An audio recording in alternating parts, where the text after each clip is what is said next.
Arratsaldeon guztioi, ongi etorri. Eskerrik asko Sabino Arana Fundazioaren proposamena aukeratu izenagatik. Uda arratsalde zoragarri honetan. Gaur bi gonbidatu oso bereziak izango ditugu. 200 urte bereizten ditu, bi hori, eta denboraz gaindiko maitasun batek elkartzen ditu. Musikarekiko maitasuna. Hoy tenemos dos invitados, uno presente aquí, Joséchu Obregón, y otro que yo espero que nos esté escuchando de alguna manera desde allá donde reposen los genios y los músicos. Juan Crisóstomo Arriaga. Aunque quizá esté haciendo cosas de chavales y esté escuchando reggaetón en algún rincón, ¿no? Seguro que no. Cuando preparaba esta pequeña o breve, espero, introducción, yo que me declaro, y se lo comentaba a Joséchu, ni mucho menos un estudioso de la música, pero sí un oyente adicto a la música y a muchos géneros, me planteaba que la música es sobre todo un misterio.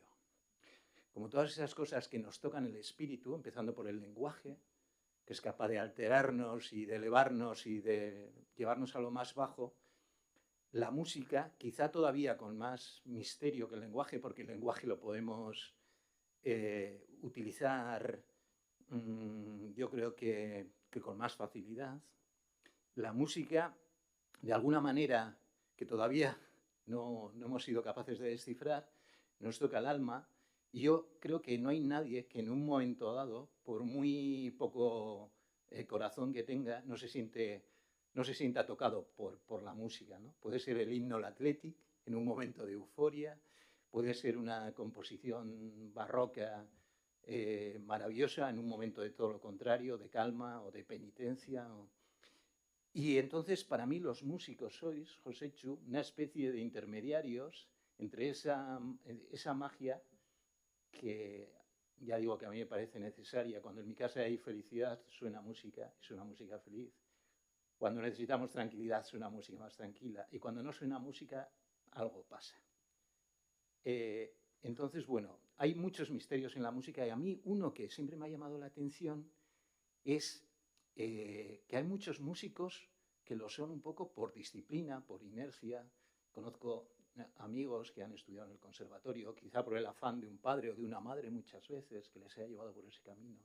Hay otros músicos que no han tenido una formación temprana, al contrario, yo creo que nacieron músicos. Tengo un amigo pianista que toca de oído maravillosamente y que luego se ha formado. Y yo siempre me he preguntado, ¿no? ¿El verdadero músico nace? ¿Hay un músico que nace y que, si encuentra el cauce adecuado, si se le da el cauce adecuado, puede revelarse pues el músico que lleva adentro, y en algunas ocasiones extraordinarias puede haber un genio? Claro, todo esto viene muy a cuento de dos grandes de la música: Mozart, que tenía un grave inconveniente, que no era de Bilbao, y nuestro Juan Crisóstomo Arriaga, que lo tenía todo, porque además de ser un músico genial y precoz, pues nació en Bilbao, como tú, por cierto. Entonces, bueno, yo espero que en tu charla nos ayudes a entrar un poco más en la magia de la música. No sé si vas a ser capaz de desvelar alguno de estos misterios, pero en cualquier caso va a ser muy interesante y te lo agradecemos profundamente, ya lo sabes, tu disposición a venir y a regalarnos en esta tarde, por fin, maravillosa de verano, con una visión de la música un poco más completa que la que se nos ofrece actualmente. Tú eres violonchelista, eres fundador de la Ritirata, luego nos explicarás el nombre, de dónde viene. Te has formado en el Estado español y en Países Bajos, has participado en eventos de relumbrón, has tocado con gente maravillosa, y te lanzaste a la aventura de recuperar los cuartetos de cuerda de nuestro protagonista de hoy, y además hacerlo desde un punto de vista de recuperación completa, incluyendo los instrumentos originales. Luego nos hablarás de esa experiencia. Bueno, y sin más, no quiero robar más tiempo a tu exposición. Abres el micrófono y nos cuentas de este invitado que nunca estará ausente de Bilbao, porque el teatro más maravilloso de nuestra ciudad lleva su nombre y nos inspira. Gracias, Josécho. Arratsaldeon, buenas tardes. Muchas gracias por tus palabras y por la invitación. Para mí es todo un placer y un honor estar aquí, bueno, hablando de alguien que sin duda fue un absoluto genio. Ahora hablaremos más de eso, pero claramente Juan Crisóstomo Arriaga entra en la categoría de genio sin ningún lugar a dudas, ¿no? Y bueno, mi idea, ya que efectivamente hace ya como 12-13 años que grabamos esos cuartetos de Arriaga, hemos seguido interpretándolos por todo el mundo, hemos interpretado mucha de su música. También aquí en enero estuvimos haciendo el homenaje en el Teatro Arriaga con La Retirata. O sea, realmente la figura de este genio, de Juan Crisóstomo Arriaga, la he interpretado mucho, he interpretado mucho su música. Y hoy me gustaría hablar un poco, efectivamente, pues de cómo hacemos para interpretarla de esta manera un poco especial que hace que, bueno, que nos transporte un poco a lo que era aquella época. Entonces, bueno, para comenzar, antes de hablar y todo, me hizo gracia, además se me ocurrió ayer, que bueno, el día que hicimos aquel disco y lo grabamos hace muchos años, pues hicimos un vídeo de presentación, de explicación de lo que era para nosotros los cuartetos de Arriaga. Ha llovido mucho, ya digo, es un vídeo de hace como 13 años, pero es gracioso. Yo, bueno, parezco un chaval muy diferente, estaba mucho más gordo, más joven, pero bueno, en todo caso, me parece que puede ser gracioso verlo así como introducción, lo que decíamos hace esos años, hace más de una década de Arriaga, y a continuación ya empezaré yo a explicarles un poco. Así que bueno, voy a lanzarlo.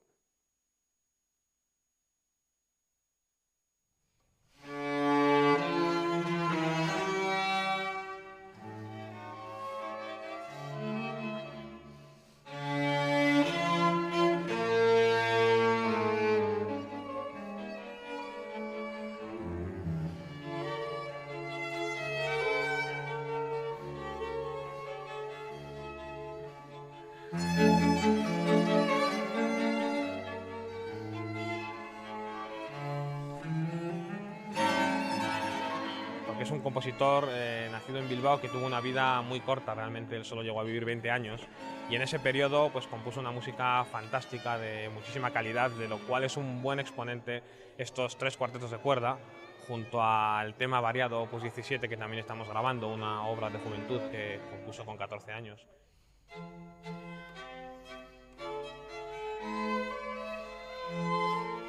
Sie klingen manchmal wie Beethoven, sehr viel Mozart natürlich, auch sehr später Haydn.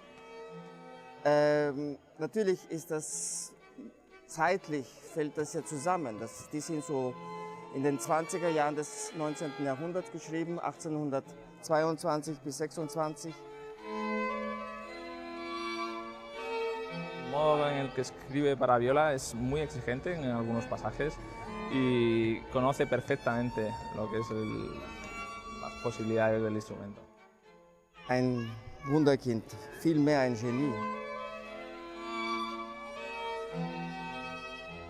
Hemen egea benetan musika eder eta zoragarri hau grabatzen.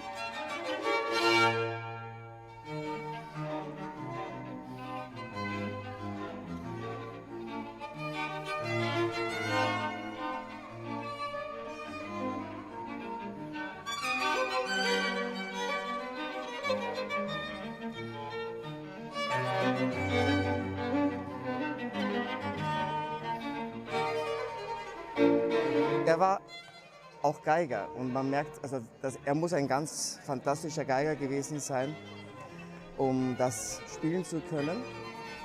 Er hat bei Bayeux studiert, also das war in den ersten Jahren des Pariser Konservatoriums.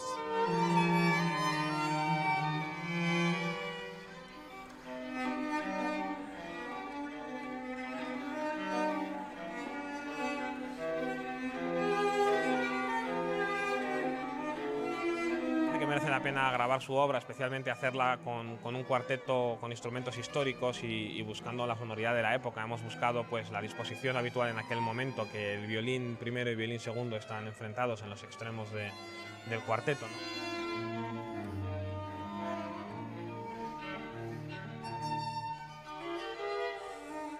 Wir von der Retirata versuchen diese Werke möglichst authentisch mit den damaligen Mitteln, das heißt Instrumente aus seiner Zeit, auf Darmsaiten zu spielen.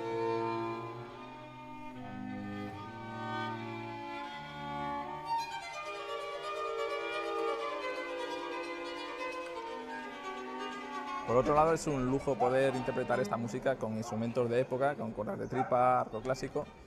No es muy habitual hacer grabaciones de esta formación de cuarteto respetando criterios históricos, lo cual realmente pues le confiere mucho interés al proyecto. Musikari bikainez inguratuta eta baita oso jende jatorrakin ere, beraz, plazer handia da eta ezin da askoz gehiago eskatu.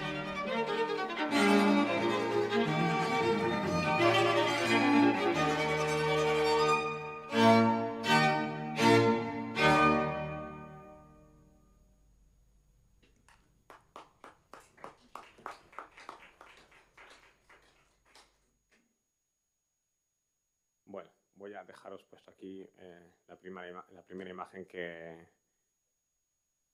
traía, que es una velada en la que pensamos que es la casa de Luisa de Torres. Era una familia, bueno, de la época pudiente, de cultura, donde estaba Arriaga de niño, y bueno, la he elegido un poco por hablar de estos inicios de Juan Crisóstomo Arriaga, ¿no? Juan Crisóstomo Arriaga se le ha llamado el Mozart vasco, el Mozart de Bilbao, toda esa serie de cosas. Bueno, lo de Mozart obviamente tiene dos cosas en común: la fecha de nacimiento, con 50 años de diferencia, pero el mismo día. Entonces eso ya nos llama la atención, que el cumpleaños fuera el mismo día. Y luego esta idea de talento precoz, de genio precoz, ¿no? Entonces, bueno, siempre eso. Se ha dicho el Mozart de Bilbao, el Mozart vasco, pero en realidad bueno, yo creo que hay que también desmontar un poco el mito. O sea, Arriaga apunta mucho más lejos musicalmente que Mozart. Esos 50 años más tarde, pues hace que él está ya componiendo. Es verdad que sus primeras obras son de estilo totalmente clásico, del clasicismo, pero lo que empieza a componer más tarde, y concretamente estos cuartetos, tienen un estilo ya totalmente romántico. Él está ya, bueno, dejándose influir por Beethoven, ¿no? Hay que tener en cuenta que Beethoven, ya sus primeros cuartetos maravillosos de Beethoven, del Opus 18, se editan en 1800 y muy poco, en 1803 o algo así. Entonces él ya, cuando compone después sus tres cuartetos de cuerdas, de pensar que conocía al menos el Opus 18 de Beethoven, si no los siguientes cuartetos también de Beethoven.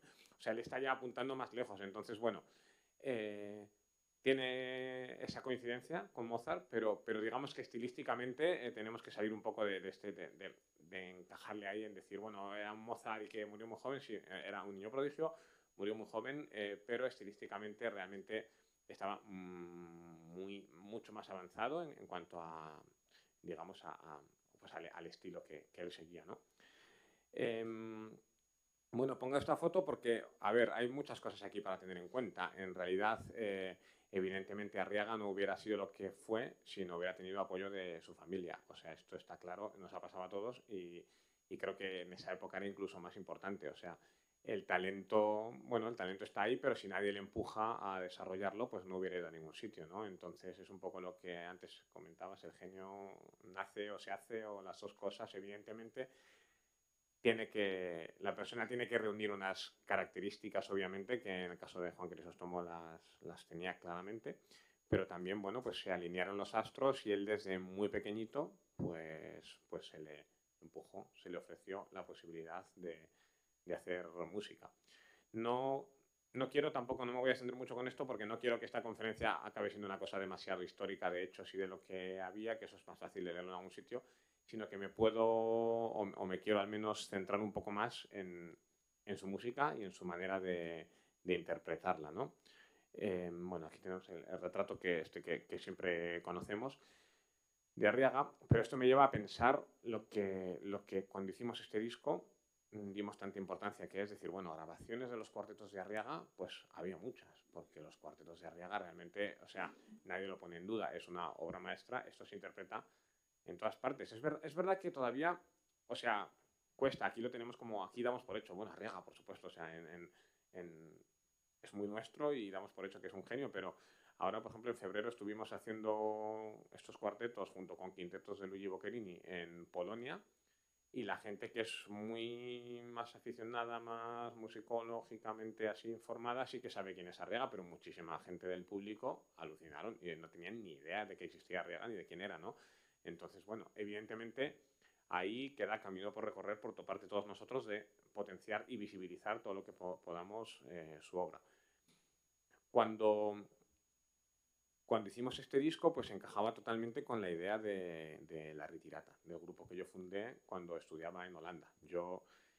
Inicialmente yo estudié violonchelo, bueno, de niño estudié piano también, piano, violonchelo, pero me dediqué al violonchelo, fue la carrera que escogí, estudié el violonchelo moderno, el normal, digamos, el que podéis ver aquí, pues en las orquestas, si veis la Voz o la de Euskadi, es un violonchelo con cuerdas de metal, con una pica que se apoya en el suelo, pues el violonchelo que consideramos estándar normal hoy en día.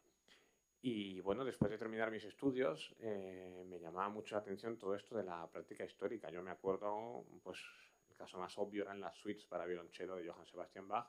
Es la pieza más increíble que se ha escrito en la historia para el violonchelo solo. Y bueno, aquello siempre, yo cuando tocaba Bach, siempre es verdad que con las cuerdas de metal y con el arco moderno y tal, pues no acababa de fluir del todo. O sea, siempre me parecía que había algo que nos estábamos perdiendo, que es un poco lo que voy a tratar de explicar hoy. O sea, al final la música es un lenguaje y, bueno, pues hoy tenemos clarísimo, ¿no? el lenguaje que hablamos para entendernos, un lenguaje, un idioma, otro idioma. Pero con la música el problema que tenemos es que se ha estandarizado en las últimas, bueno, décadas o más que décadas, se ha estandarizado un poco lo que es el lenguaje normal, el lenguaje moderno, el lenguaje de la música clásica, que implica que, bueno, que una orquesta moderna o un cuarteto de cuerda moderno o un violonchelista o un violinista interpreta todo con el mismo instrumento y al fin y al cabo utilizando el mismo lenguaje. Entonces, ¿qué es lo que pasa? Que nos perdemos muchos detalles porque en realidad en esta época el lenguaje de interpretación que se usaba era muy diferente. Cuanto más atrás nos vamos, más diferente es. De hecho, si vamos al barroco, que es un poco donde empezamos, La Ritirata, el repertorio más antiguo que alcanzamos es el barroco. No hemos hecho nunca música renacentista ni medieval porque yo soy violonchelista y el violonchelo todavía no existía. Yo empecé con La Ritirata trabajando desde el barroco en adelante, que es donde existe el violonchelo. En el barroco realmente casi cada nación tiene su propio lenguaje interpretativo. O sea, una pieza francesa se interpreta de una manera completamente diferente que una pieza alemana o una pieza italiana. O sea, no había ningún tipo de globalización, había mucho menos contacto y la manera de interpretar era muy diferente. Ese lenguaje del barroco y de cada lugar en el barroco luego avanza hacia el clasicismo, empieza un poco a unificarse, pero también es bastante diferente. O sea, clasicismo, primer romanticismo, lo que Arriaga hubiera conocido en Bilbao era claramente diferente de lo que luego va a conocer cuando llega a estudiar a París, ¿no? Y todo esto, desde luego, dista mucho de lo que hoy en día tocan las orquestas y los grupos de cámara. Entonces, grabaciones de cortos de Rega había muchas, pero lo que nos faltaba era, bueno, pues intentar acercarnos a esta música. Yo fundé La Ritirata cuando estaba estudiando en Holanda. En Holanda me fui a estudiar justo el violonchelo histórico, la interpretación histórica del violonchelo o del violonchelo barroco, que es justo es esto, es cómo hacer que los instrumentos suenen lo más parecido posible a lo que había sido en aquella época. Y bueno, se llama La Ritirata en honor a una pieza de Luigi Boccherini. La Ritirata, que significa la retirada en italiano, era el toque militar de retirada que Boccherini ilustra en varias de sus piezas. Ahí lo pone como variación, hay unas variaciones para guitarra y cuartos de cuerda. Luego también en la música nocturna del Estrade de Madrid, la música nocturna de las calles de Madrid, pone unas variaciones también de La Ritirata. Al final, o sea, es un tema recurrente en su obra y Luigi Boccherini era violonchelista, yo soy violonchelista. Él aportó muchísimo al desarrollo técnico del violonchelo durante el barroco y el principio del clasicismo. Entonces, bueno, un poco como homenaje, el grupo se llama La Ritirata. Habíamos hecho ya varias grabaciones de música barroca y de hecho es más fácil encontrar, pues desde que, digamos que un poco los pioneros estuvieron en los años 60-70 en Holanda empezó esta tendencia a la música histórica. Y bueno, aquí nos queda más cerca Jordi Sabal como el que nos abrió un poco camino a todos, porque fue el primero que hizo un montón de grabaciones y un montón de conciertos y bandas sonoras con este tipo de música. Y era, esto hace 13, 14 años cuando hicimos este disco, era más fácil encontrar música barroca con instrumentos de época, pero era muy raro encontrar música ya del romanticismo, porque ya, bueno, parece que a partir del clasicismo ya todo era lo mismo. Y un poco lo que quisimos reivindicar aquí es que no, que en 1820 y pico, cuando se componen estos cuartetos, los instrumentos eran muy diferentes y la manera de tocarla, sobre todo, ¿no? Entonces, bueno, ¿cómo sonaba realmente la música de Arriaga? A ciencia cierta no lo podemos saber porque no hay grabaciones, pero lo que sí podemos es fijarnos en todo lo que tenemos a nuestro alcance, ¿no?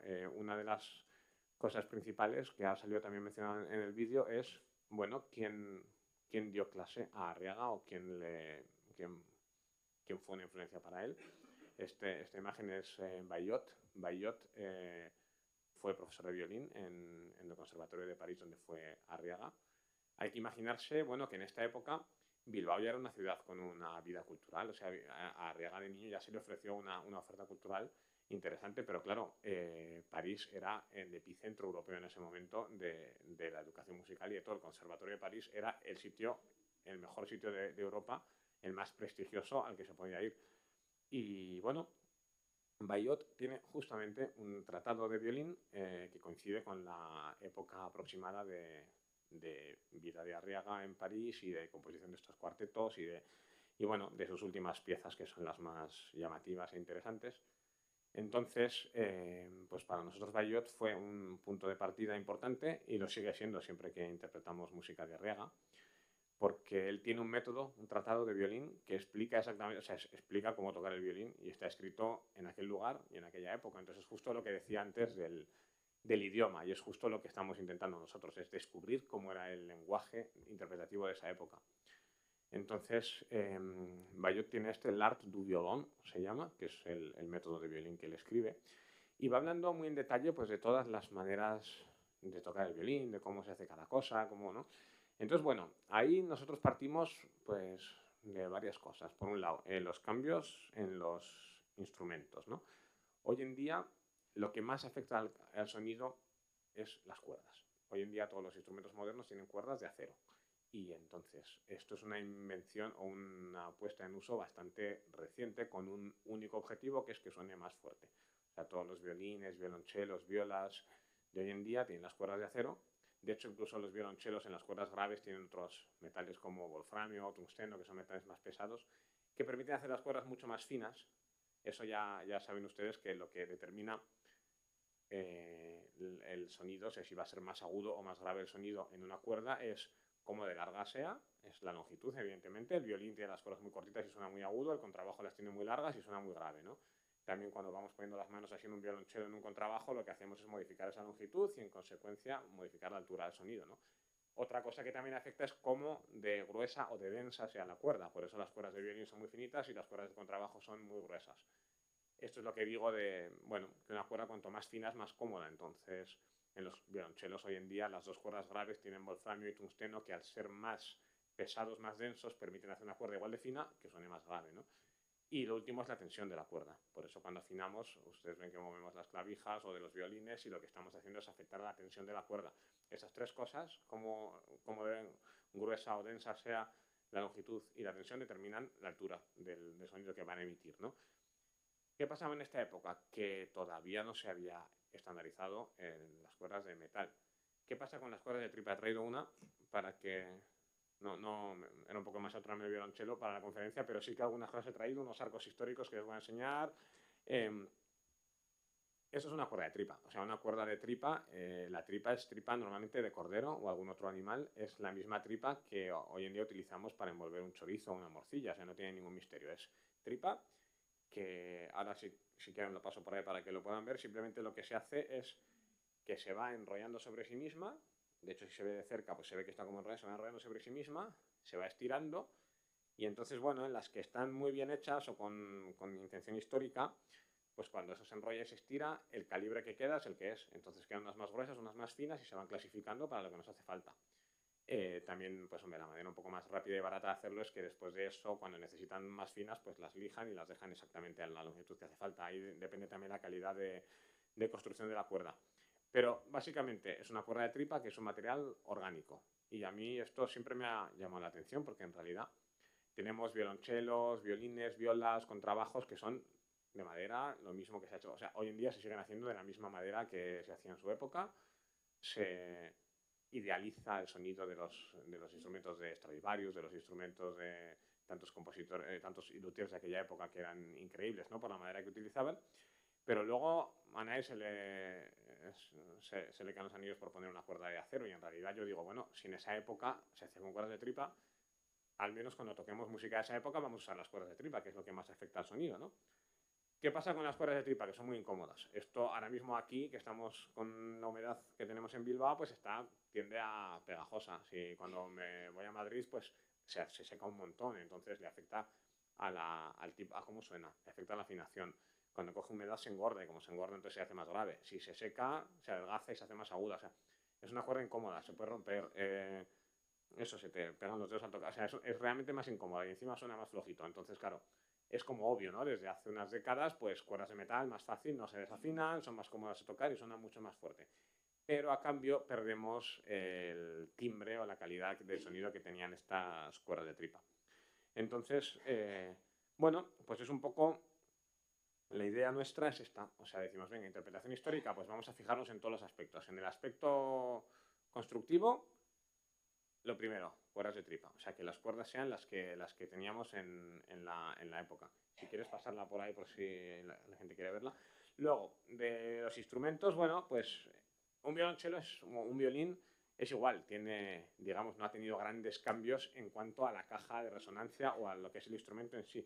Pero sí que otras cosas, por ejemplo, estos son dos puentes de violonchelo de modelos diferentes y aquí sí que se puede ver que aunque ambos son puentes de violonchelo, bueno, pues uno tiene más arco y esto va a hacer, tiene menos madera, más arco, más altura, va a generar más tensión en general, este genera menos, ¿no? O sea, estos no son excesivamente diferentes, o sea, realmente si miramos a un cello barroco es todavía más diferente, ¿no? Pero digamos que hay miles de modelos que van evolucionando a lo largo de los años y esto afecta muchísimo también al sonido. La pica, el violonchelo en esta época no tenía pica, el palito con el que se apoya en el suelo, eso es una invención relativamente reciente. O sea, por supuesto en el barroco no se usa, en Arriaga no se utilizaba para nada. Incluso, pues así, por poner la última referencia, así serían las óperas de Wagner. Wagner en el foso en Bayreuth todavía los chelos estaban sin pica, las flautas eran de madera, no de metal. O sea, por ejemplo, Wagner decía que odiaba las flautas de metal, entonces la gente se imagina, bueno, el barroco, las flautas de madera. No, pues pasado ya el romanticismo, todavía se seguían usando flautas de madera y violonchelos sin pica, ¿no? Y otra parte muy importante son los arcos, que eso también les quería enseñar a ustedes. Un poco el cambio principal que tenemos, que esto es muy importante en la época de Arriaga.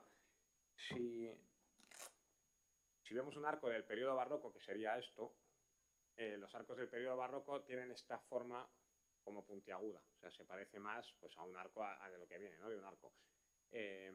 Usaban un tipo de madera que se llamaba palo de serpiente, snake wood en inglés, y es una madera muy blanda. Esta madera en realidad, bueno, y ustedes ya saben que las cerdas eso sí que siempre ha sido igual, desde el principio hasta el final. Cerdas son crines de caballos, además suelen ser caballos de zonas frías, de Mongolia y así, eso siempre ha sido igual. Crines de caballo y se les pone resina para que esto adhiera a las cuerdas, pero la forma cambia mucho. O sea, aquí tenemos un arco típicamente barroco, pesa muy poco, es muy blando por el tipo de madera que tiene.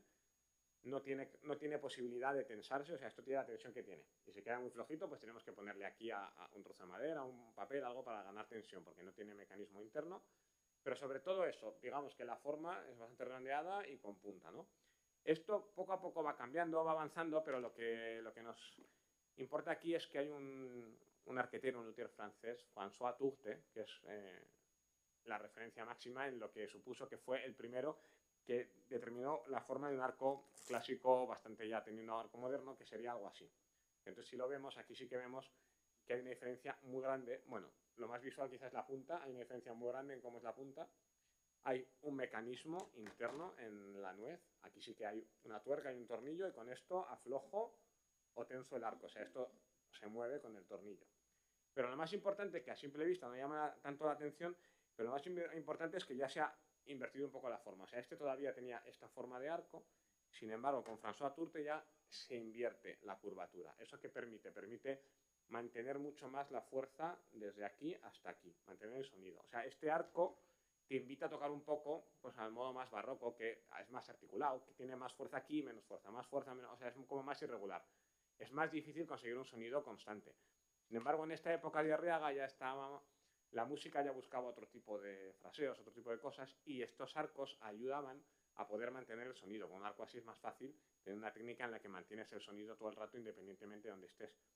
Y otra cosa que tampoco quizás se ve tanto es la disminución progresiva del grosor de la vara. Eso es una cosa que realmente establece François Tourte y se hizo famoso por eso, y hoy en día todos los arcos modernos siguen pues eso, cómo de gordo es aquí y cómo se va haciendo poco a poco más finito, ¿no? Entonces, bueno, les traía esto un poco como ejemplo de la parte de los instrumentos, la parte de, bueno, de la organología, de la historia de los instrumentos que nosotros tenemos en cuenta para interpretar. Pero la otra parte importante es cómo se interpreta, que es lo que estaba comentando de Bayot. ¿Cómo se interpreta un cuarteto de cuerda y cómo se disponía un cuarteto de cuerda? Pues bueno, era muy diferente a lo que tenemos en mente hoy en día. Algo decíamos ahí en el vídeo también, de que en muchas ocasiones los violines, hoy en día es muy habitual tener los violines al lado, o sea, si esto fuera un cuarteto de cuerda, pues sería un primer violín aquí, segundo violín, viola y violonchelo, ¿no? Sería lo más habitual. En esta época muchas veces estaban los violines enfrentados, pero lo más habitual era, como se ve en esta foto, es estar en un círculo, estar en un círculo, en un cuadradito, o sea, tener los 4 atriles, como se ve aquí, los 4 atriles juntos. Esto nos recuerda un poco lo habrán visto a veces en los coros de las iglesias, cuando se cantaba canto gregoriano y así, hay un atril o un fascistol así grande de 4 y tienen las partituras puestas como un cuadrado y cada una de las 4 voces del coro se ponían alrededor. Pues aquí es igual. Incluso hay algunos ejemplos así de un atril cuádruple que tiene todo, o como en este grabado, pues tenemos 4 atriles puestos así. Suele suceder que el violonchelista está sobre una tarima, como vemos ahí, y eso es bastante lógico para apoyar al sonido, ¿no? Y luego suele suceder también muy a menudo que el primer violín está en una banqueta un poco más alta que los demás. Esta era la época en que ya, bueno, pues el primer violín siempre empezaba a ser como el líder del grupo, ¿no? Lo que hoy en día es el concertino de las orquestas, y entonces estaba un poco por encima, ¿no? Entonces, aquí, ¿qué es lo que más llama? Bueno, en este grabado concreto está el público solamente a un lado, aunque algunos de ellos le dan la espalda, pero sí que, bueno, en varios grabados y en documentos que se pueden observar, pues tendemos a ver eso, que la situación de concierto era muy diferente de lo que pensamos hoy en día. Hoy en día tenemos un escenario con el cuarteto tocando hacia un público que está sentado como están ustedes esta tarde. Pero en la práctica histórica esto no era así. Era más habitualmente, tendríamos en el centro de la sala el cuarteto en circulito y todo el mundo alrededor. Y no de una manera tan organizada con tu fila y tu butaca donde te sientas, sino que la cosa era un poco más, pues vengo a ver el concierto y me pongo donde pueda ponerme, ¿no?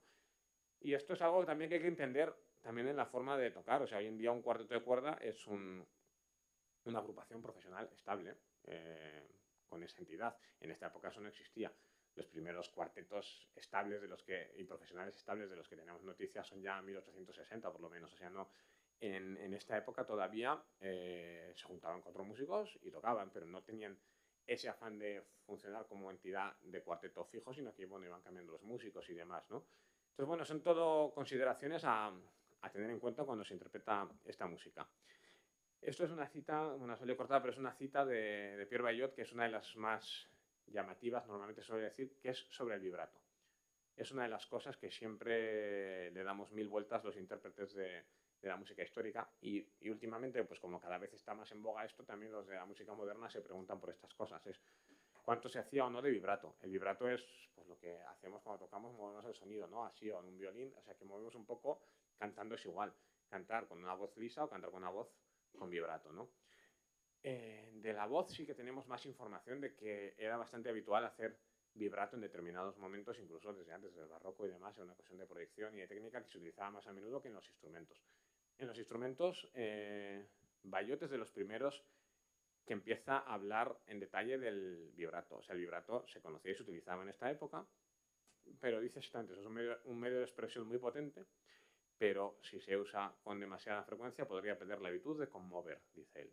Entonces, evidentemente, era algo que se conocía ya, que se utilizaba el vibrato, pero no era el sonido que tenemos hoy en día. Hoy en día, cuando uno se imagina un violín, un violonchelo, el sonido de violín ya incorpora el vibrato. O sea, si El ejemplo que más gracia me hace es si tienes un teclado electrónico, estos que tienen muchos sonidos, y pones sonido de coro o de violín o orquesta y tocas una nota, suena con vibrato, porque en el imaginario colectivo el sonido de un cello, de un violín es con el vibrato ese. En esta época no, en esta época de base una nota tenía un sonido liso. Y cuando alguien decía hacer vibrato, decidía hacer vibrato, como aquí dice, para conmover, o sea, para realmente hacer algo de expresión. Entonces en nuestra grabación fue una de las cosas que también valoramos mucho nosotros, que fue, bueno, vamos a utilizar el vibrato solamente en los momentos muy específicos en los que queremos transmitir algo diferente o un momento más intenso, pero que no se normalice que todo tenga vibrato todo el tiempo, ¿no? Es un poco, al final, lo que nos ocupa, la manera de interpretar, ¿no? Y que yo también, bueno, pues invito a la hora de escuchar a fijarse en estas cosas. O sea, cuando ustedes vayan a conciertos y vean agrupaciones, bueno, pues si hay agrupaciones históricas, bueno, pues habrá cosas de estas que llamen la atención. A lo mejor los violines, en vez de tener una barbara, se llama la cosa esta con la que apoyan y tal, pues a lo mejor está el violín simplemente apoyado en el hombro, porque es un poco como se hacía en la época. Entonces, resumiendo, no podemos saber exactamente cómo sonaba la música en la época de Arriaga. Es imposible saberlo exactamente, pero bueno, tenemos muchas pistas. Entonces, son un poco los pilares en los que nos basamos. Los instrumentos, intentar que los instrumentos sean lo más parecido posible a lo que conocemos o sabemos que había en la época, la manera de interpretarlos, tanto en cómo colocarse, como hemos visto ahí, cómo colocar un cuarto de cuerda.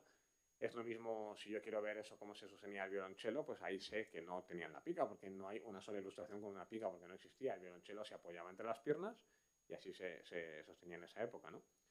Y luego también, bueno, tampoco voy a entrar mucho en detalle, pero los sistemas de afinación, o sea, hoy en día es lo mismo que digo de este lenguaje estandarizado. El La está afinado a 440 o 442 hercios.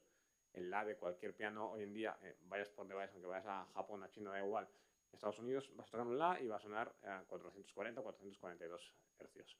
En esta época, ¿no? En esta época, cada La de cada ciudad era una cosa diferente. Esto sí que lo sabemos a ciencia cierta, porque tenemos los órganos de las iglesias de cada ciudad. Tenemos además ejemplos muy graciosos, por ejemplo, Johann Sebastian Bach, cuando compone cantatas para ser estrenadas en Leipzig o en diversos lugares, a veces de algunas iglesias concretas en las que escribe, sabemos exactamente que afinaban los instrumentos en un diapasón diferente al del órgano, porque en las partichelas que hacía para los músicos, lo que toca el del órgano está transportado con respecto a todo el resto de la orquesta, lo que nos deja ver que ese órgano sabemos que está afinado, por ejemplo, en 460 y pico, que es bastante más alto de lo habitual, y entonces ellos, sin embargo, tocaban en 415, tocaban un tono y medio más abajo de lo que estaba el órgano. O sea que hay maneras de saberlo. Hay muchas maneras de ver, por ejemplo, instrumentos que nos han quedado de viento. Si vemos un oboe, pues un oboe, o una flauta de pico, pues una flauta de pico uno pone la posición del La y sopla, y sale la nota en el diapasón de esa época y ese lugar. Tendemos a estandarizar un poco, claro, porque si no nos volvemos locos. Para música de clasicismo y primer romanticismo, esto que sería el caso con Arriaga, lo más habitual era en torno a 430 hercios, es decir, un poquito más bajo que el La. No es la afinación que usamos barroca habitual, que es 415, que eso igual les suena, que muchos instrumentos barrocos se afinan medio tono más abajo, o sea que uno toca un La de un violín barroco y suena un sol sostenido en realidad. No, aquí es un punto medio, 430 Hz es un poco más bajo que lo que conocemos moderno, pero bueno, es en lo que también grabamos estos discos y en lo que hemos seguido interpretando estos cuartetos. Aquí está la portada de la edición Príncipe, de la primera edición. Y bueno, hay que pensar que esto, o sea, en París, como digo, era el epicentro europeo de la música. Estamos en época que, como decía, los cuartetos de Beethoven ya habían sido estrenados, ya habían llegado a París, pero la recepción de Beethoven fue muy desigual. O sea, Beethoven sí que en Viena era altísimamente considerado, pero en París no. O sea, a los franceses les gustaba la música francesa y lo que ellos hacían antes, y Beethoven le veían un poco como un bicho raro.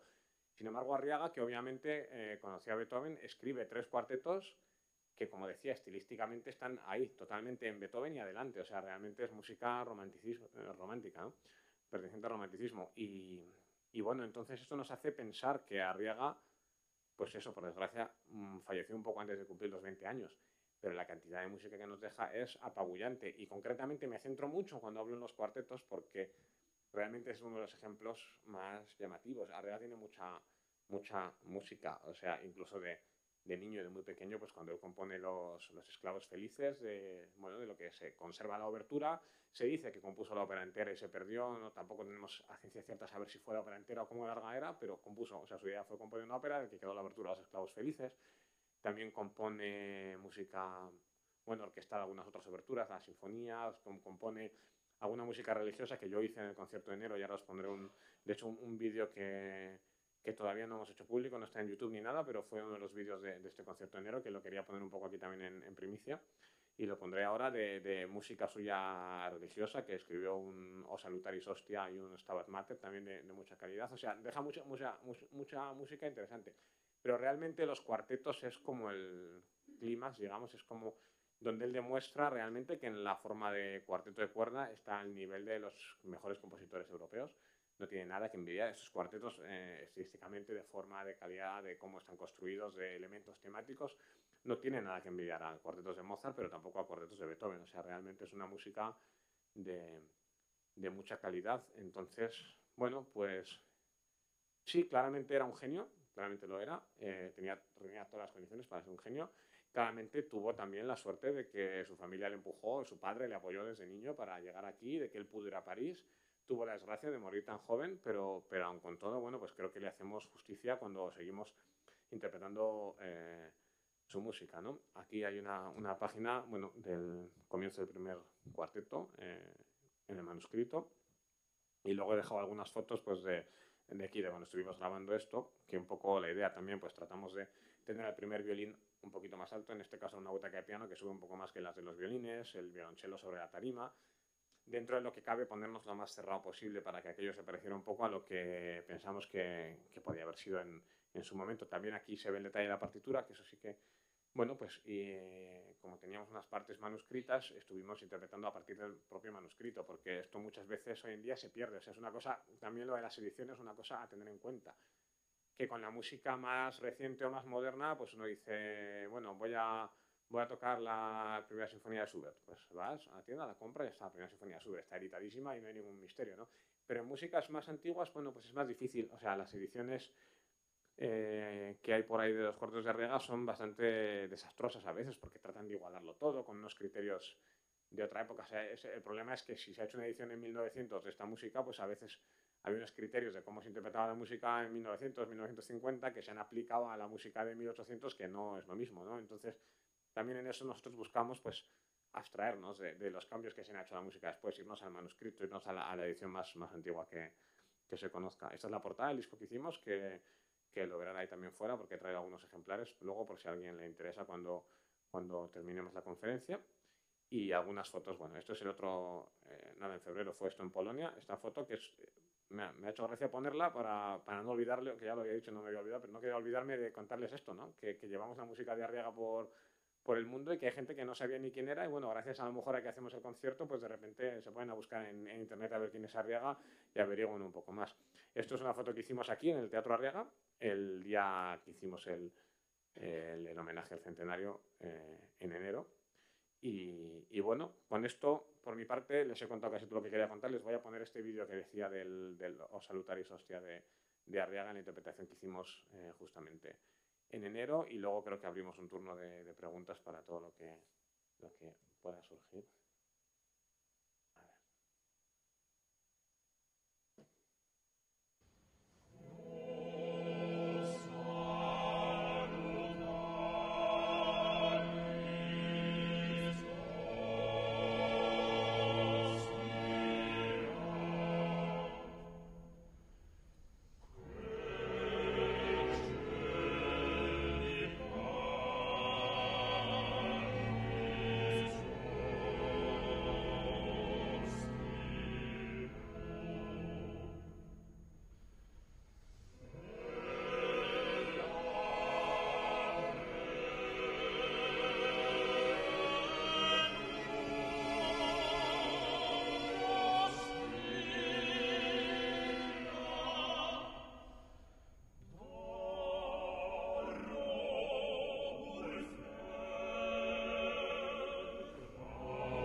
gracias por el vídeo de ese concierto que hicimos, que fue también muy emocionante para nosotros poder estar en la fecha del centenario en el Teatro Arriaga y demás, y haciendo música tan poco conocida como esta, que realmente no se suele interpretar.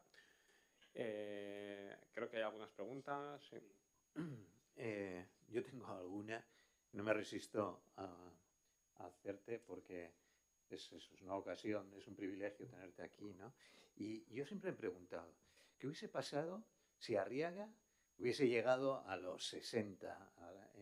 ¿Qué hubiese pasado si Mozart hubiese traspasado también el umbral de la juventud y hubiese madurado, ¿no? Tenemos, claro, otros compositores que no sé si, y tú que eres investigador además de músico, si tuvieron también una infancia y una juventud muy precoz y luego maduraron de forma que esa precocidad fue abandonada y acabó siendo su música de menor calidad.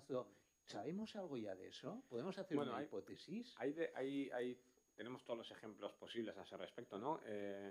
Y de compositores que han cambiado muchísimo su manera de componer desde la infancia hasta la madurez, ¿no? Bueno, de base, evidentemente, cuanto más atrás nos vamos en la historia, la esperanza de vida era menor, entonces eso sí que hay que tenerlo en cuenta. Que bueno, que tampoco sorprende que algunos compositores nos hayan dejado pronto, pero es verdad que, hombre, que si bien es imposible saber exactamente qué hubiera hecho Arriaga, sí que lo que podemos inferir es que, como decía antes, que estilísticamente él está muy hacia adelante. O sea, estilísticamente él no está, digamos, componiendo en imitar lo que oye, lo que ha oído, lo que había antes de él en la música, sino que él está apuntando muy para adelante. Entonces, es de pensar que hubiera sido una persona muy rompedora, ¿no? Que es lo que pasa un poco con este Beethoven, que hacemos un poco el paralelismo, pues por la época de sus cuartetos. Beethoven empezó haciendo música pues también de clasicismo, lo que se llama su primera época, ¿no? Que es música que embarca claramente en el clasicismo. Luego tiene una segunda época que se enmarca claramente en el romanticismo, y luego de Beethoven es muy conocida su tercera época, que es ya la de locura absoluta y de romper un poco todas las estructuras de lo que se conocía y ser realmente, bueno, pues buscar cosas realmente diferentes a las que había. Podemos inferir que en Arriaga seguramente hubiera habido una evolución de que él, bueno, pues las primeras piezas que sí que conocemos de su niñez son más arcaizantes, más en el estilo clásico de lo que había oído, pero ya enseguida estos cuartetos y alguna de esa música realmente armónicamente, en cómo trata las melodías, todo está yendo muy para adelante. Entonces, mi suposición sería que realmente hubiera sido una persona muy rompedora, que realmente hubiera aportado seguramente muchísimo a la historia de la música. Ya lo aporta en su breve vida, pero hubiera aportado aún más. Pero también tengo que decir que siempre hay eso, pero yo creo que entramos esta vez un poco en el mito, como en el mito de Mozart vasco, ¿no? Pero entramos un poco en el mito de decir, bueno, esto que se piensa a veces, ¿no? De que así ha sido gente que realmente ha tenido un desarrollo tan precoz y ha, digamos, necesitado tanta energía para todo lo compuesto de niño, pues que realmente se truncó su vida, y tampoco sabemos si no se hubiera truncado su vida, igual se le hubiera acabado el talento. Pero bueno, yo tiendo a pensar lo otro, tiendo a pensar simplemente que iba muy por delante de su época y que hubiera realmente aportado mucho. Sí, porque lo que se percibe, ¿no? Lo que yo he querido percibir es que, claro, hay mucho espíritu de juventud también en esta música, hay ternura, y supuestamente cuando uno envejece, muchas veces la genialidad llega del escepticismo, incluso del cinismo, del estar de vuelta de todo. Entonces, hay genios de madurez y genios de juventud, ¿no? También. Sí, y claramente él, o sea, bueno, a mí a veces me sorprende pensar que bueno, esos cuartetos, hay unos momentos de una intensidad romántica y de una intensidad de emoción muy grande, que digo, Dios mío, ¿cómo podía este hombre con un chaval, tío, está escribiendo música con esta intensidad, ¿no? O sea, que claramente era o sea, muy adelantado y con mucho talento. Pero sí es verdad que su música en general, bueno, tiene ese punto, y sobre todo también alguna de eso de la abertura de los Esclavos Felices, la sinfonía, eso sí, como más jovial, pues un poco, es verdad que ahí sí que nos puede recordar un poco a la música de Mozart, este estilo un poco más ligero, pero o sea, es curioso, porque dentro de su corta vida se ve un avanzar muy grande estilísticamente de su música. Nos preguntan aquí, claro, él nació en Bilbao y eso ya sabemos que marca. pero luego fue a formarse a París. Pero se puede inferir, tú que le has estudiado, ¿no? Se puede inferir alguna influencia de su entorno nativo. Aquí ponen de las 7 calles, no sé si tanto, sí, ¿no? Sí. Pero... O sea, no llega a hacer nada así claramente. O sea, sí que tenemos otros autores que sí que buscan ese nacionalismo, ese buscar su raíz, ¿no? Sí que, por ejemplo, en el caso de Boccherini, que lo hablé antes, a raíz de todo esto de la ritirata, que Boccherini, que a pesar de ser italiano, pues cuando luego oye las cosas que oye, pues por Arena de San Pedro, cuando está en Ávila, en Madrid, cuando está en Badía del Monte, pues sí que hace música de ahí, o sea, hace el fandango y coge el fandango, que era una danza tradicional, y la saca y tal. En Arriaga no llega a sacar, digamos, tanto buscar. Hay alguna cosilla, pero no llega a buscar como melodías que tuviera de la infancia o cosas así. O sea, estamos también en una época en la que yo creo que él miraba, pues eso, más al puro clasicismo que venía de Austria y de Viena y demás, y ya avanzar y al romanticismo y demás. Entonces, bueno, es difícil encontrar rasgos que le definan como una cosa que podamos reconocer como nuestros de aquí, pero está claro que él, bueno, que estuvo expuesto a su profesor aquí en Bilbao, bueno, que realmente tuvo mucha formación ya en Bilbao, entonces mucho ya llevaba, o sea, evidentemente en esa época nadie aparecía de repente en el Conservatorio de París de la nada, o sea, él ya era un genio y por eso fue un genio que dijo, nos lo mandamos a París porque se le está quedando pequeño Bilbao, ¿no? Ya nos has contado desde el punto de vista técnico, pero en concreto en Arriaga, ¿qué has conseguido averiguar respecto a lo que cómo se toca la música de Arriaga en general y lo que hacéis vosotros? ¿Qué diferencias? ¿Qué has deconstruido de las interpretaciones? Bueno, estamos, o sea, en general no se puede decir que haya algo como concreto de Arriaga que lo separe de su entorno y de su época, ¿no? O sea, digamos, lo que hacemos con estos cuartetos de Arriaga se parece mucho a lo que hacemos pues cuando interpretamos, por ejemplo, ese Opus 18 de Beethoven, ¿no? O sea, estilísticamente está bastante cerca y hay alguna característica igual un poco diferente por estar en Francia. Nos fijamos, como decía, más en este Tratado de Bayeux, pero básicamente sería, como decía antes, de base el sonido es sin vibrato. El vibrato se pone en los sitios que son más llamativos, más intensos, no es un sonido constante con vibrato. Luego, valoramos un poco más también las diferentes voces del cuarteto al estar también con cuerdas de tripa y sentados de esa determinada manera, proyectan igual de una manera un poco diferente, diría yo, que no tanto tratando de que cuando está la melodía en el cello, de repente el cello toca todo, pero no, o sea, sale solo, o sea, está escrito como muy bien, el Arriaga se ve que es muy buen músico y entonces realmente cuando pone una melodía al cello está escrita en un registro de cello que ya sobresale de por sí, sobre todo cuando estás con las cuerdas de la época, ¿no? Y luego un poco también lo de los tempos o la velocidad a la que interpretamos las cosas, sí que es verdad que tendemos a pensar que los tempos en esa época eran un poco más vivos, un poco más, bueno, sabéis la historia de Beethoven, que a lo largo de su vida de repente llegó un momento en que se empezó a utilizar el metrónomo y él se puso a escribir metrónomos de toda su obra anterior que había compuesto cuando el metrónomo no existía y son todos tempos descabelladamente rápidos que nos sorprenden mucho hoy en día, decir cómo podía ser que él se imaginaba la música tan rápida. Evidentemente hay algo de margen de error, eso lo sabemos todos los músicos hoy en día, que si tú piensas un tempo con el metrónomo, ¿cómo lo vas a hacer? Es de normal que igual lo pienses más rápido de lo que luego lo llegas a tocar, que luego con la acústica y todo es diferente. Pero bueno, sí que en esta época a lo mejor, pues eso, cuando vemos un alegro, una pieza rápida, hay que ir sin miedo. O sea, que es verdad que ha habido una contaminación del romanticismo tardío de la música de nuestros días, de hacer las cosas lentísimas y tal, y los tiempos de esa época eran un poco más vivos. Entonces, son cosas que aplicamos a Arriaga, pero que también sería injusto decir que es exclusivo de Arriaga. O sea, evidentemente se enmarca en una época y si hacemos, por ejemplo, nosotros sí que este año hemos hecho mucho Arriaga y vamos a seguir haciendo. De hecho, por aquí vamos a estar haciendo, este verano vamos a hacer Arriaga junto con Boccherini en la quincena de Donosti y también en el ciclo de Cenarruza, de la Colegiata de Cenarruza. Y luego el año que viene, que es el año Beethoven y hay mucho de Beethoven, vamos a estar de hecho haciendo música de Arriaga, de Beethoven y de Boccherini en el mismo programa y eso lo vamos a hacer por Alemania, por muchos sitios. Y Y entonces, bueno, hay más diferencia en la manera de tocar cuando hacemos ese concierto entre cómo tocamos Boccherini y cómo tocamos Arriaga, por ejemplo, que entre cómo tocamos Arriaga y Beethoven, que están como más cerca estilísticamente. Entonces ahí vamos un poco adaptando pues a cada estilo, ¿no?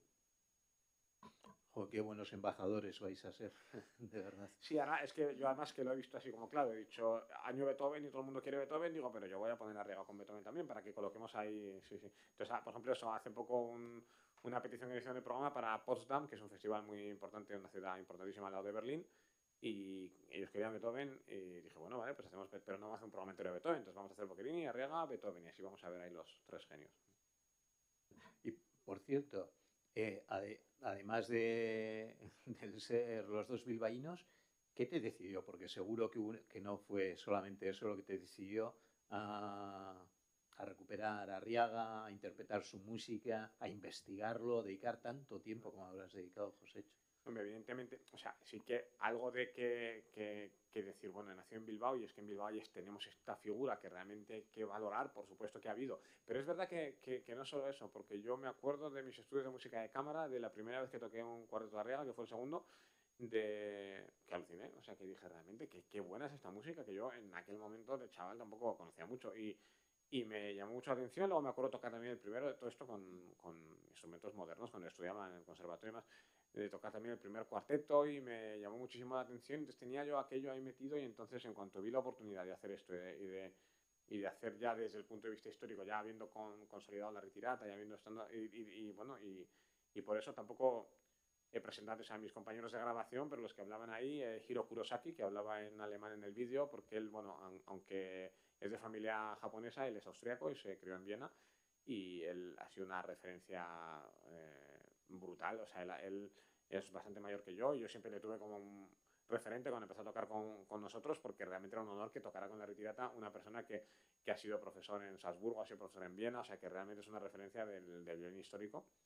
Y él también siempre estuvo maravillado y ha estado y sigue, bueno, cuando seguimos tocando con él y sigue estando maravillado con la música de Arriaga desde su... Es muy curioso porque, claro, su background, lo que él ha escuchado de niño es totalmente diferente, él es vienés, o sea, entonces él o sea, viene muy arriba ya, porque en Viena de base lo que tienen es todo maravilloso en cuanto a la música de clasicismo y los grandes maestros, pero le fascina Arriaga. Luego el segundo violín estaba Miren Ceberio, que es de Tolosa, que la habrán visto actuar mucho seguro con Euskal Barrock Ensemble, con el grupo de Enrique Solinis y ella, y miren que actúan mucho también. Daniel Lorenzo, el viola, que es de Salamanca, y yo con el violonchelo, pues estos son músicos muy habituales con los que seguimos trabajando muy a menudo en la retirata y bueno, que fue ese también un poco cruce de que para Miren y para mí era más cercano, también para Daniel en realidad, pero para Giro, que era otro mundo, de repente sí, igual se maravilló con esta música de Rega. Pues más a favor de Sí. tu carácter de embajador de nuestra música de Arriaga en particular. Luego, la última pregunta, si no hay más. Se ha recuperado la partitura de Los Esclavos Felices, dicen aquí. Sabemos que se ha interpretado en otro país. ¿Podremos disfrutarlo en el Arriaga? Bueno, de Los Esclavos Felices se tiene la obertura, se ha recuperado algún fragmento y tal, pero claro, de manera íntegra no se puede interpretar ahora mismo, entonces siempre son fragmentos, por desgracia, que sería una maravilla poderlo hacer entero, pero entero no se puede hacer. Pero yo lo que sí que siempre animo e intento es que se acerque el máximo posible, o sea, eso igual que estoy haciendo yo, como decía, con esos programas de cámara y también algún programa orquestal que vamos a hacer de sinfonías, pues eso, en lo que se introducen bastantes autores, ¿no? De la época, pues cuando tenemos Luis Boccherini siempre está por ahí omnipresente, pero por ejemplo José Castel, que es navarro y también es totalmente desconocido, pero José Castel tiene música de cámara y tiene sinfonías interesantes, y algún programa que voy a hacer de música suya y voy a meter también a Arriaga. Entonces yo sí que animo a esos artistas y a programadores siempre claro, es que es un caso muy especial Arriaga, porque tiene una vida muy corta, entonces su obra es pequeña, o sea, no hay tanta música, entonces es difícil dedicarle monográficos, pero sí que aparezca en las programaciones, yo creo que es algo que tenemos todos que potenciar. Muy bien, pues si no hay más intervenciones, agradeciéndote de nuevo el viaje a Bilbao, que me imagino que ha sido más un placer que otra cosa volver a tu tierra. Es un placer volver por aquí, siempre que puedo vuelvo y bueno, suele ser por motivos siempre profesionales, laborales o a veces a ver a la familia, pero pero siempre es una alegría. Así que muchísimas gracias por la invitación. Gracias a todos ustedes por venir, que es un placer haberles contado un poco sobre esta manera de interpretar, y espero que, bueno, pues que cuando vayan a conciertos y haya grupos de interpretación histórica, que aquí vienen a menudo, vienen a Música, vienen a la Filarmónica, vienen a muchas series de conciertos, pues que se pueda ver un poco con más comprensión de qué es lo que están haciendo y por qué. Recuérdanos, por favor, la gira de verano que vas a hacer. Me parece que el concierto de la Colegiata sería brutal. Sí, vamos a estar, bueno, puedo deciros las fechas concretas, pero bueno, eso todo en nuestra página web de la Ritirata figura, pero por dejar aquí dichas las fechas para quien pueda tener interés, en la quincena de Donosti es en agosto, el día 9. Domingo 9 de agosto estamos en el ciclo de música antigua de la quincena de Donosti, que lo hacen en el claustro del Museo de San Telmo, que es precioso, además tiene una sonoridad estupenda. Y luego Cenarruces más adelante es en... Sí, 12 de septiembre. 12 de septiembre, sábado, en el ciclo este, que ocupa 2 fines de semana de septiembre, que ya saben que es una colegiata maravillosa, merece la pena muchísimo ir solamente por lo arquitectónico, pero aparte se hacen unos conciertos maravillosos y ahí estaremos haciéndolo el 12 de septiembre. Son las 2 fechas que tenemos aquí cercanas geográficamente, así que, bueno, igual nos vemos en alguna de ellas. Muy bien, muchas gracias, muchísimas gracias. Gracias.